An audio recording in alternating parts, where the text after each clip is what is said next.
घडामोडींसाठी आवाज टीव्हीला सबस्क्राइब करा आणि बेल आयकॉन प्रेस करा। आगमन झालंय। आपण सर्वांनी टाळ्यांच्या गजरामध्ये उद्धव साहेबांचं या ठिकाणी स्वागत करूया।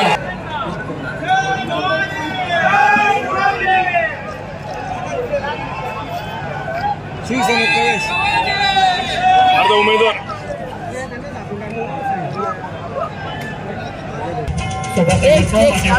पाटील सर्वच प्रमुख मान्यवरांचं या ठिकाणी हिरिया महाविकास आघाडीच्या वतीनं हार्दिक स्वागत।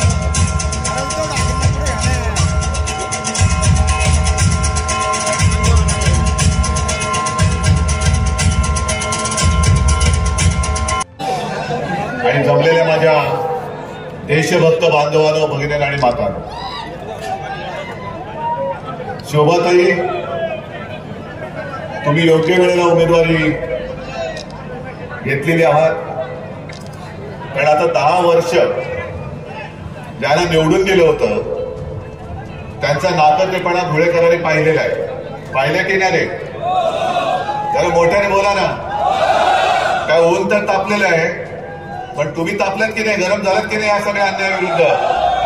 जरा जोरात रिस्पॉन्स पाहिजे। आणि तसं पाहिलं तर समोरून जे निवडून आलेले आहेत ते तसे पहिले आमच्याकडेच होते। म्हणजे एका दृष्टीने पाहिलं तर ते सुद्धा गद्दारच आहे। पण तेव्हा काय होतं नाना, तुम्हाला सांगतो, आपण लढत होतो एकमेकाशी। आणि धुळे मतदारसंघ आम्ही दिला होता सोडून त्यांना।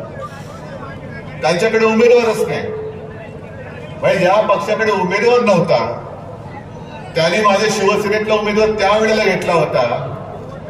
आणि मग शिवसेनेच्या मदतीने 2 वेळा विजयी झाल्यानंतर त्यांना वाटायला लागलं धुळे त्यांची खाजगी मालमत्ता आहे। असं नाहीये। आज तर तमाम धुळेकर आणि शिवसेना प्रेमी हा शोभाताई तुम्हाला विजयी केल्याशिवाय राहणार नाही हा शब्द मी इकडे तुम्हाला द्यायला आलो। मग त्यांनी केलेले गुन्हे हे तुमच्या माथी मारायचे की नाही मारायचे? मारले पाहिजेत ना। पण तो रेवण्णा आज फरार झालेला आहे। म्हणजे इकडे साध्या साध्या शिवसैनिकांच्या घरी, काँग्रेस कार्यकर्त्याच्या घरी, राष्ट्रवादीच्या कार्यकर्त्याच्या घरी तुम्ही रात्री अपरात्री पोलीस पाठवता। अजूनही दमदाटी सुरू आहे। एक तर भाजपात आहे, मिंद्याकडे जा नाही तर तुरुंगात जा। अरे 4 जून उलटा लटकल्याशिवाय राहणार नाही। पण तो प्रज्वल रेवण्णा आज पळून गेलेला आहे। मोदी सरकार तर येत नाहीच, हे घुसटलेलं सरकार, थापेबाज सरकार परत येत नाही, येऊ द्यायचं नाही। पण जर का हे सरकार पुन्हा आलं तर जो प्रज्वल रेवण्णा आज पळून गेलेला आहे, थांब रे बाबा, एक आवाज येतो, बंद झालेला, थांब। जो प्रज्वल रेवण्णा पळून गेलेला आहे त्याला हे सन्मानाने बोलवतील, सत्कार करतील आणि केंद्रामध्ये मंत्री करतील महिला आणि बाल कल्याण। काय करणार? कोण तुमचा मंत्री महिला बाल कल्याण? प्रज्वल रेवण्णा, जो अत्याचारी आहे, बलात्कार केले, फिल्म्स काढले आणि आता फरार आहे। आपलं सरकार आल्यानंतर हा प्रज्वल रेवण्णा कुठे जरी असला तरी खेचत आणून मोदीजी तुमच्या गळ्यामध्ये त्याची जबाबदारी आम्ही बांधल्याशिवाय राहणार नाही। कारण तुम्ही त्याला मत म्हणजे तुम्हाला मत असं सांगितलेलं आहात। अजून त्याच्याबद्दल काही बोलत नाही, शेतकऱ्याबद्दल काही बोलत नाही, रोजगाराचा पत्ता नाहीये। पण एक वचन मी तुम्हाला देतो, आपलं इंडिया आघाडीचं सरकार येणार म्हणजे येणारच। आणि नाना, तुम्ही काँग्रेसच्या म्हणजे आपल्या सगळ्यात मोठ्या पार्टनरचे इथले प्रदेशाध्यक्ष आहात। तुमच्या समोर मी जनतेला वचन देतोय, आपल्या इंडिया आघाडीचे सरकार दिल्लीत आल्यानंतर आपण आपल्या महाराष्ट्राचं लुटलेलं वैभव हे पुन्हा महाराष्ट्रात आणल्याशिवाय राहायचं नाही। अरे छत्रपती शिवाजी महाराजांनी इंग्रजांची सुरत लुटली आणि 2 सुरतवाले माझ्या छत्रपतींचं महाराष्ट्र लुटतात। त्यांना काय वाटतं की महाराष्ट्रामध्ये कोणी आता मर्द राहिलेलं नाही? सगळे मोदी भक्त झाले, अंध भक्त झाले। महाराष्ट्र जाग आहे आणि महाराष्ट्राच्या मातीमधला पराक्रम हा सुद्धा शिल्लक आहे। मोदीजी, या महाराष्ट्राची जी संस्कृती आहे आम्ही प्रेमाने जरूर आनंद देऊ, पण कोणी जर का आमच्या पाठीत वार केला तर मात्र महाराष्ट्र वाघ काढल्याशिवाय राहत नाही। तुम्ही आनंदी आहात? निर्यात बंदी वगैरे कशी छान चालू आहे।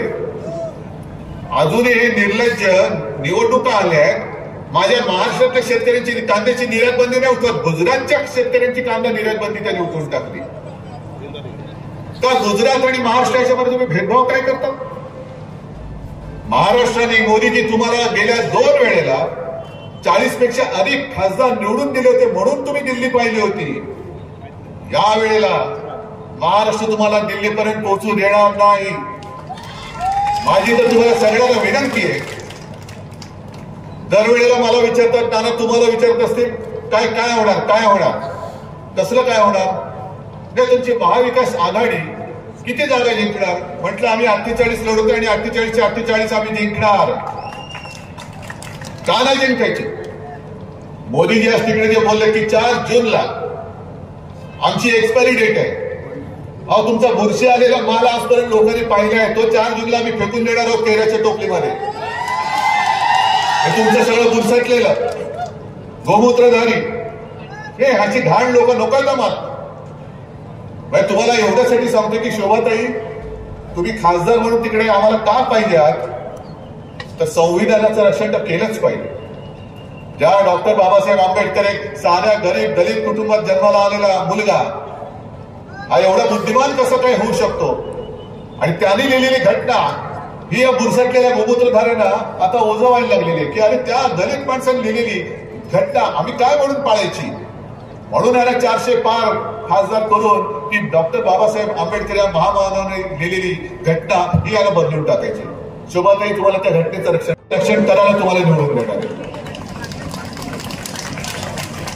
दुसरे जे त्या निर्मला सीतारामन, काय त्यांचं नाव, सीतारामन, त्या बाई ज्या बोलल्या की या देशात 4 जाती आहेत, महिला, गरीब, शेतकरी आणि युवा. ठीक आहे ना, शेतकरी इकडे बसलाय, कांदा निर्यात बंदी तुम्ही अडवलाय, सोयाबीनला भाव देत आहेत, कापसाला भाव देत आहेत. आणि मी तुम्हाला उघड प्रश्न विचारतो की आपलं महाविकास आघाडीचं सरकार जेव्हा राज्यामध्ये होतं तेव्हा कापसाला भाव आज मिळतो त्याच्यापेक्षा जास्त होता का कमी होता? सोयाबीनला भाव जास्त होता का कमी होता?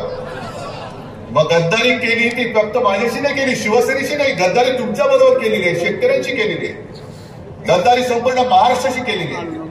महाराष्ट्रामध्ये येणारे सगळे उद्योग हे सगळे ते गुजरातला घेऊन गेले. आणि जा त्या 2 वेळा तुम्ही ज्याला खासदार म्हणून आपण निवडून दिलं त्याला विचारा की इथली MIDC अवस्था पडलेली आहे, का नाही आले उद्योगधंदे? म्हणजे तुम्ही एक तर महिलेचं रक्षण करत नाही, ते सुधीर मुनगंटीवार एवढ्या नीच आणि विभत्सपणाने, म्हणजे त्यांच्या आई वडिलांचे संस्कार आहेत. मोदीजींच्या व्यासपीठावरती ते बोलले बहीण भावाच्या नात्याबद्दल, मी ते शब्द उच्चारू सुद्धा शकत नाही. एवढ्या विभत्सपणाने आणि विकृतपणाने मुनगंटीवार बसले तिकडे आमचे सांस्कृतिक मंत्री. ही संस्कृती महाराष्ट्रात मुद्दामून तुम्ही बघा ते काय बोललेत बहीण भावाच्या नात्यावरती.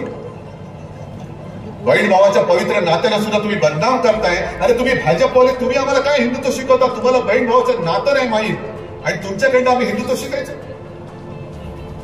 मोदींच्या हातामध्ये म्हणे देश सुरक्षित आहे. अहो देशातल्या महिला सुरक्षित नाहीये. तिथल्या त्या क्रीडापटू, महिला क्रीडापटू त्या तिकडे बसल्या होत्या आंदोलनाला, त्यांच्याकडे तुम्हाला बघायला वेळ नाही. मणिपूर मधल्या महिलांची भिंड काढल्यानंतर ना गृहमंत्री तिकडे जात, ना प्रधानमंत्री तिकडे जात. आणि आता काल परवाकडे यांना प्रचंड बहुमताने निवडून देऊन दिल्लीमध्ये पाठवा ही एक विनंती करतो आणि आपली रजा घेतो. जय हिंद, जय महाराष्ट्र.